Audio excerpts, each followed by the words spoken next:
নাহনু নাযালনা যিকরা ওয়া ইন্না লাহু লাহাফিজুন। আমি কোরআন নাজিল করলাম, এই কোরআন হেফাজতের দায়িত্ব আমি আল্লাহ নিয়ে নিলাম। কোরআন আল্লাহ হেফাজত করলেন। রাসূলুল্লাহ সাল্লাল্লাহু আলাইহি সাল্লামের যুগ থেকেই গাছের পাতায় লেখে, হাড্ডির উপরে লেখে, সাহাবায়ে কেরামের সিনার মধ্যে। আর আমাদের নবীর সিনায় তো 30 পারা কোরআন ছিল। জিবরিল আমিনের সাথে নবীজি দাওয়ার করতেন। 30 পারা কোরআন নবী জিবরিলকে শোনাইতেন, জিবরিল নবীজিকে শোনাইতেন। কোরআন আল্লাহ সিনায় রেখে দিলেন। এই কোরআন অবিকৃত অবস্থায় এখনো দুনিয়াতে আছে। সারা পৃথিবীর কোরআনগুলা যদি কেউ ষড়যন্ত্র করে জ্বালিয়ে দেয়, এই মাদ্রাসা, এই যে আপনাদের আজকের এই বাহরুল উলুমের 8 বছর 10 বছরের ছাত্র দাঁড় করায় দিবেন, আলহামদু থেকে শুরু করবে সূরা নাস পর্যন্ত মুখস্থ শুনিয়ে দিবেন। এটা কোরআনের মুজিজা। কোরআন হযরত ওসমান গনি রাদিয়াল্লাহু তাআলা আনহুর জামানায় ব্যাপকভাবে এটার মাসহাফ তৈরি হলো। প্রধান 4টা মাসহাফ হলো, 4টা গ্রন্থ, কোরআনের 4টা কপি উনি তৈরি করলেন।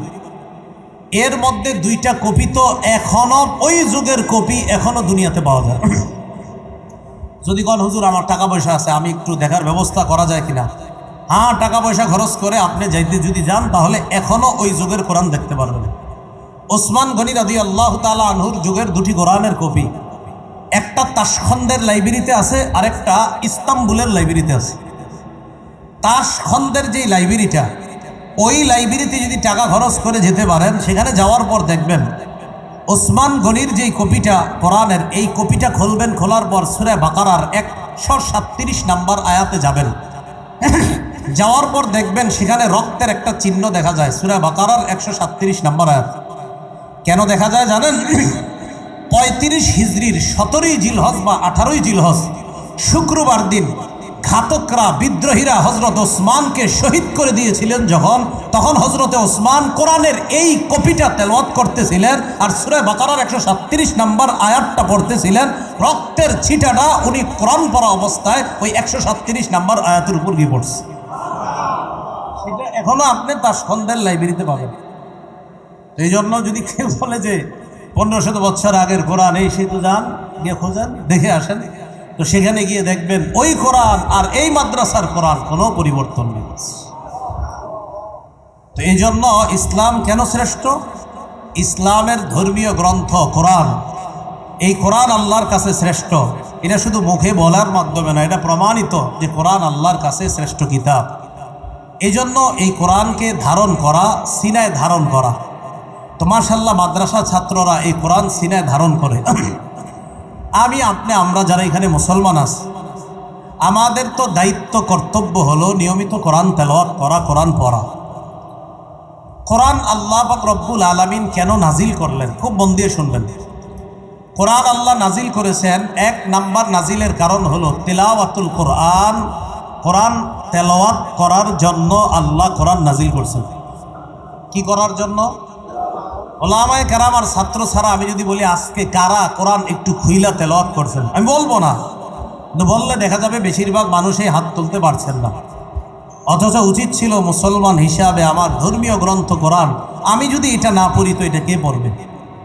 আল্লাহ পাক রব্বুল আলামিন আমাদের নবীরে হুকুম দেয়, উতলু মা উহিয়া ইলাইকা মিনাল কিতাব। 21 পারার শুরু পৃষ্ঠার একদম প্রথম লাইনটা আল্লাহ বলেন উতলু, আপনি তেলাওয়াত করেন। আদেশ করতেছে নবীকে, আপনি তেলাওয়াত করেন। মা উহিয়া ইলাইকা মিনাল কিতাব, কিতাবের যেই অংশ আপনাকে ওহী হিসাবে দেওয়া হয়েছে এটা আপনি তেলাওয়াত করেন। তো কোরআন যেটা আপনাকে দেওয়া হয়েছে, নবীজিকে বললেন আল্লাহ এটা আপনি তেলাওয়াত করেন। এবার নবীজি কি করলেন? নবীজিকে আল্লাহ পাক রব্বুল আলামিন, খুব মন দিয়ে শোনেন, সর্বপ্রথম যেই কথাটা জিবরিলের মাধ্যমে নবীরে শোনাইছে, জিবরিল নবীজির কাছে 23 বছর আসছে, তো আয়েশা তো কথা বলছে, কোরআন দিছে। তো দেখেন জিবরিল আমিন আয়েশা আল্লাহ রসুলকে সর্বপ্রথম যেই কথাটা বলছে, সহিহ বুখারীর বর্ণনা 3 নম্বর হাদিস, আরও অনেকগুলো হাদিসের মধ্যে আছে। রাসূলুল্লাহ সাল্লাল্লাহু আলাইহি সাল্লাম বলেন, আমি হেরা পর্বতে গেলাম, যাওয়ার পর সেখানে আমি নির্জনতা অবলম্বন করলাম। রসুলের ভাষা, হুব্বিবা ইলাইয়াল খালা, নির্জনতা আমার ভালো লাগলো, আমি নির্জনতা অবলম্বন করতে লাগলাম। ওয়াকানা ইয়াতাহান্নাস, রাসূল সাল্লাল্লাহু আলাইহি সাল্লাম পরিবার থেকে আলাদা হয়ে রাত্রিকালীন ইবাদত করতেন। ওয়া ইয়াতাজাওয়াদু লিযালিকা, বাসা থেকে খাবার নিয়ে যাইতেন। খাবার যখন শেষ হইত আবার খাদিজা রাদিয়াল্লাহু তাআলা আনহার কাছে আসতেন, অথবা খাদিজা রাদিয়াল্লাহু তাআলা আনহা খাবার নিয়ে যাইতেন। আশ্চর্য হয়ে যাবেন, আল্লাহু আকবার, সেই হেরা পর্বত যেখানে খাদিজা রাদিয়াল্লাহু তাআলা আনহা খাবার নিয়ে যাইতেন, এখনও যদি আপনি মোটামুটি জুস টুস খাইয়া পানি টানি সহকারে ওঠেন, তাও প্রায় 1 ঘন্টা লেগে যাবে পাহাড়ের উপরে উঠতে। পাহাড়ের উপরে বলতে আপনার যেই জায়গায় গাড়ি দিয়ে নামায়া দিবে, একটু উপরে দেখবেন, অনেক উপরে গিয়ে গাড়ি দিয়ে নামাবে, সেখান থেকে উপরে উঠতে মোটামুটি শক্তি টক্তি নিয়ে উঠলেও 1 ঘন্টা লেগে যাবে। এই যে আপনি সেখানে গেলেন, দেখেন এই যুগে আপনার এই সময়টা লেগে যাচ্ছে। তখন তো আপনার এত সুন্দর ব্যবস্থাপনাও ছিল না। আম্মাজান খাদিজাতুল কুবরা রাদিয়াল্লাহু তাআলা আনহা, একটু কল্পনায় আনেন, তিনি একজন মহিলা মানুষ, খাবার নিয়ে যাইতেন। মাঝে মাঝে বাচ্চা যায়েদ ইবনে হারেসা, তিনি কিভাবে খাবার নিতেন? রাসূলুল্লাহ সাল্লাল্লাহু আলাইহি সাল্লাম খাবার শেষ হলে মাঝে মাঝে চলে আসতেন। তো হেরা পর্বতে কাটাইতে লাগলেন। হাত্তা ফাজিআহুল হাক ওয়া ফি রিওয়ায়া হাত্তা জাআহুল মালাক, ফেরেশতা আল্লাহ রাসূলের কাছে আসলেন।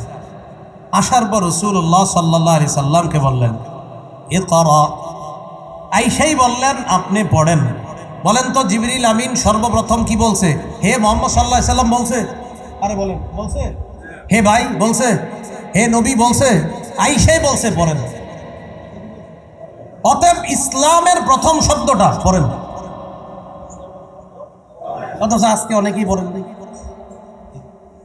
আমি আপনি মুসলমান, তো ইসলামের প্রথম জিবরিল সূচনাই করলো ওহী, পড়েন।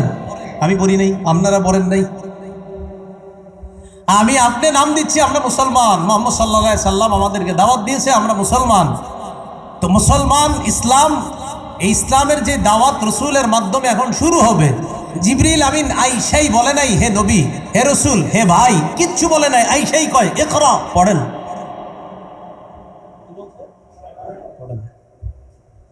তো রাসূলুল্লাহ সাল্লাল্লাহু আলাইহি সাল্লাম বললেন, মা আনা বিকারিইন, আমি পড়তে জানি না। ফাগাত্তানি, রসুল বলেন জিবরিল আমার চাপ দিছে। হাত্তা বালাগা মিন্নিল জাহ, চাপ দেওয়ার পর আমার প্রচুর কষ্ট হয়েছে। সুম্মা আরসালানি, এরপর আবার আমাকে ছেড়ে দেওয়ার পর আবার জিবরিল আমিন আমাকে বলে ইকরা, আপনি পড়েন। আমি বললাম মা আনা বিকারিইন, আমি পড়তে জানি না। সুম্মা গত্তানি, আবার আমাকে চাপ দেয়। গত্তানি সানিয়া সালিসা, তৃতীয়বার আবার আমাকে চাপ দেয়। চাপ দেওয়ার পর হাত্তা বালাগা মিন্নিল জাহ, আমার প্রচন্ড কষ্ট হয়। সুম্মা আরসালানি, আবার আমাকে ছেড়ে দেয়, আবার আমাকে বলে ইকরা, আপনি পড়েন। আমি জবাব দিলাম মা আনা বিকারিইন, আমি পড়তে জানি না। এরপর জিবরিল আমিন আমাকে বললেন ইকরা বিসমি রাব্বিকাল্লাযী খালাক, আপনি পড়েন রবের নামে যিনি সৃষ্টি করেছেন। আল্লাহ রসুল বলেন এটা বলার পর রবের নামে পড়েন। এটা বলার পর আমার মুখ থেকে আল্লাহ রব্বুল আলামিন জিবরিল আমিনের মাধ্যমে আমাকে সূরা আলাকের 5টা আয়াত পড়ায়া দিলেন। 5টা আয়াত আমি উচ্চারণ করলাম। তো এখন বলেন তো, জিবরিল আমিন আল্লাহ রসুলের সাথে কথা শুরু করছে কি দিয়ে? এটাই কয় পড়েন। তো আল্লাহ আমাদেরকে কোরআন দিলেন, কোরআনে আল্লাহ শুরুতে আমাদেরকে কয় ইকরা, এই পড়ো, অথচ আমরা পড়ি না। আল্লাহ আমাদেরকে কোরআন পড়ার তৌফিক দান করেন। তো আল্লাহ পাক রব্বুল আলামিন বলেন ইন্নাল্লাযীনা ইয়াতলুনা কিতাবাল্লাহি ওয়া আকামুস সালাহ ওয়া আনফাকু মিম্মা রাযাকনাহুম সিররান ওয়া আলানিয়াতান ইয়ারজুনা তিজারাতান লান তাবুর।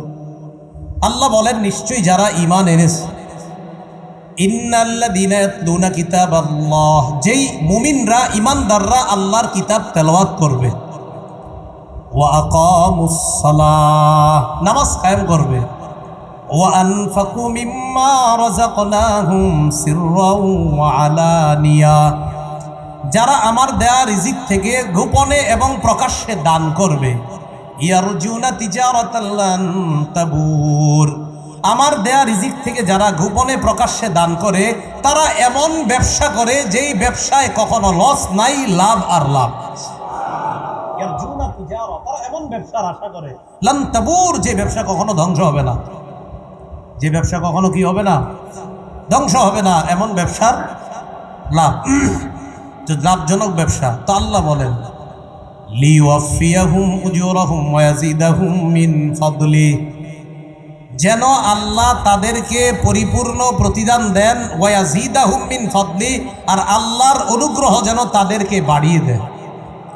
এই জন্য মনে রাখবেন, যারা নিয়মিত কোরআন তেলাওয়াত করে, আজকে আপনি আল্লাহর যতটুকু অনুগ্রহ পাইলেন কোরআন তেলাওয়াত করার কারণে, আপনার প্রতি আল্লাহর অনুগ্রহ আরো বাড়তে থাকবে, আল্লাহ আরো বাড়াইতে থাকবে।